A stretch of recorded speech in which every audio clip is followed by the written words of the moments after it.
Hi and welcome back to the channel. Today I want to provide a proper explanation as to why the Range Rover Classic is set to go up in value. The Range Rover Classic came out in 1970 and had a production run that lasted all the way up until 1995. So there are many examples that you could find all throughout the world. Now, to me, a Range Rover Classic is basically a dressed up Defender. Basically a Defender in a tuxedo. Why do I say this? It's got a leather interior, it's got a radio, it's got air conditioning, and it's got an automatic transmission.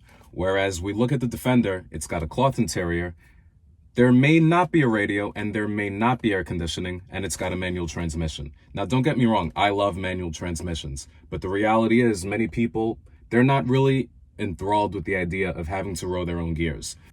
A lot of people are going to be reluctant about picking a Defender over a Range Rover because the Range Rover actually has a lot of comfortable features that are usable on a daily basis. It has the same engineering as a Defender. It has the 3.9 liter V8, especially the North American models. It's got the same ladder frame construction, the same ladder frame chassis that you could find in a Defender. And if you study the Defender closely, you'll notice there's many similarities between a Defender and a Range Rover. With a Defender, you're going to be compromising a lot. You're compromising on your interior comfort level. You're going to be compromising on knee room, basically, how much leg room you have as a driver.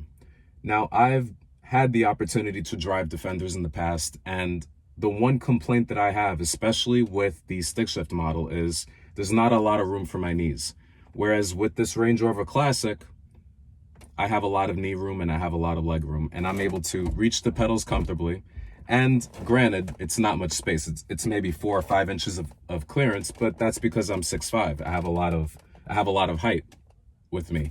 So when I take that same height factor into a Defender, my room is definitely compromised. It was definitely not designed for someone like me in mind.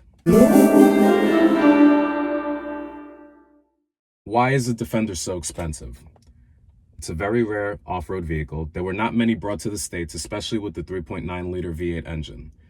And it was only brought in from 1993 to 1997. If you get into a Defender 110, it was only brought in for 1 year, 1993. In 1994, they started with the Defender 90 model, and all those models, with the exemption of the 1997 model, was a manual transmission. 1997 was the only year that they offered it with an automatic transmission.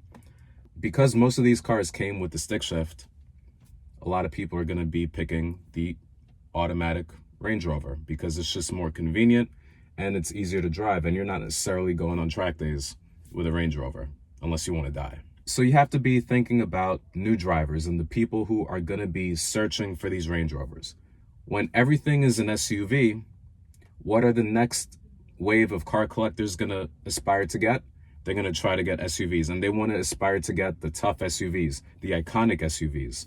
So the Defender has less leg space and tons of wind noise and completely Spartan and completely expensive, and yet I still want one. The Range Rover, on the other hand, has everything. It's top of the line quality, it costs less, and it's basically the same engineering as the Defender. When it comes to looking for a Range Rover, there's going to be certain things that you're going to look for because they all came pretty much fully loaded. You want to have a chassis that is not rusty because a lot of people, when they started to realize the depreciation factor for these cars, they started to buy them in droves and they started to off-road them. So the off-roading crowd took them off the pavement and they started to really use them for basically what they were built for. But with that said, a lot of the people that took them off-roading, they never really protected it because they were pretty cheap to begin with. And especially in the early 2000s, you could find these for almost next to nothing. And it's the same case for Range Rovers today. They start off at a really high price point, and then they depreciate and plummet down to the bottom of the barrel, and they're pretty much ignored for a long time until they start to climb in value again. You'll notice that trend with a lot of P38 Range Rovers. So what you want to do when it comes to the Range Rover Classic is you want to find one that's unmodified and unlifted. And finding one that has a service history, if you're able to find one, and one that is well serviced. So finding one that is rust-free, that's going to be your key point, because the engineering is pretty reliable when it's well taken care of by the right mechanic and the right people. The Range Rover Classic is a top-of-the-line vehicle with top-of-the-line performance and top-of-the-line amenities.